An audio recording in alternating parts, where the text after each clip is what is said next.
పవన్ కళ్యాణ్ గారి మాటకి ఫిదా అయిపోయానండి. పవన్ కళ్యాణ్ గారు అన్న మాటకి ఫిదా అయిపోయాను అంతే.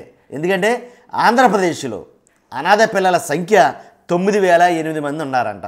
ఎందుకంటే అమ్మ అయ్య లేనటువంటి వాళ్ళు అనాథలండి. వాళ్ళు అడగలేరు కదా, వాళ్ళ తరపున కూడా ఎవరు అడగరు కదా. కాబట్టేనేమో అంత నిర్లక్ష్యం రాష్ట్ర ప్రభుత్వాలు అన్నిటికి కూడాను. కాబట్టి అసలు ఆ సంఖ్య చూపించమంటే 9,008 మంది అంటే అది అసలు ఆ ఫిగరే కరెక్ట్ కాదనిపించింది. ఎందుకంటే ఒక్క కరోనా టైంలోనే కొన్ని వేల మంది పిల్లలు అనాథలైపోయారు. కొన్ని వేల మంది పిల్లలు కరోనా టైంలో అనాథలైపోయారు. కాబట్టి వాళ్ళ గురించి పవన్ కళ్యాణ్ గారు మాట్లాడిన కొన్ని మాటలు నాకు చాలా బాగా నచ్చాయి. అనాథ పిల్లల సంరక్షణ నిమిత్తం ఏదైతే పెన్షన్లు ఇవ్వాలి, వాళ్ళకి అనాథలకి పెన్షన్లు ఇవ్వాలి అని ఏదైతే కొన్ని మాటలు చెప్పారో ఆ మాటలకు ఫిదా అయ్యాను నేను.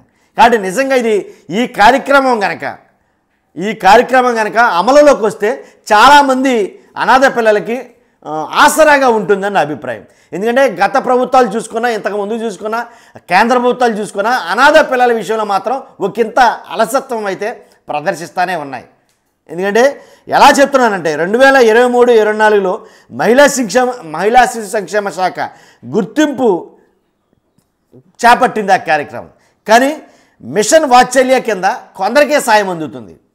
మిషన్ వాత్సల్య అంటే కేంద్ర ప్రభుత్వం ప్రవేశపెట్టిన పథకం.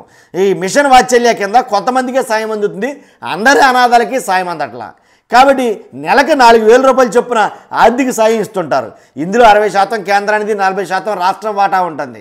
కానీ అందరికీ ఇస్తున్నారంటే అందరికీ ఇవ్వట్లా. కాబట్టి అందరికీ ఇవ్వాలనేదే ఈ ఆలోచన, పవన్ కళ్యాణ్ గారి ఆలోచన. దాన్ని వెంటనే చంద్రబాబు నాయుడు గారు యాక్సెప్ట్ చేయటం ఏంటి, దాని మీద ఒక సర్వే చేయండి వెంటనే అంటాం.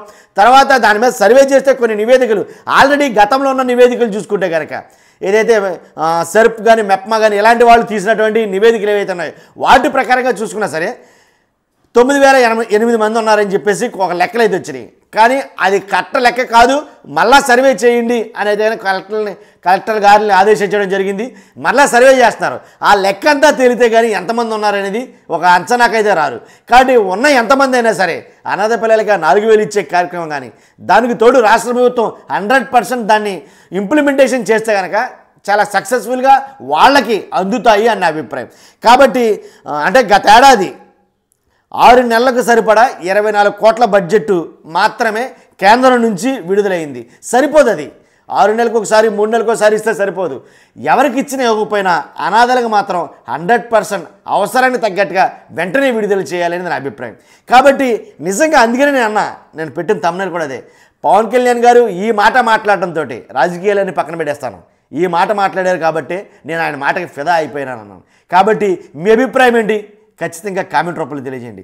అంతేకాదు పక్కాగా మీ అభిప్రాయం తెలియజేసి కొత్త వాళ్ళైతే మన ఛానల్ని పక్కాగా సబ్స్క్రైబ్ చేయండి. పార్టీలకు అతీతంగా మన వీడియోలు ఉంటాయి, దాంట్లో ఎలాంటి డౌట్ లేదు.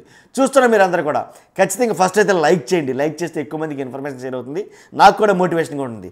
లైక్ చేయండి. Thank you very much.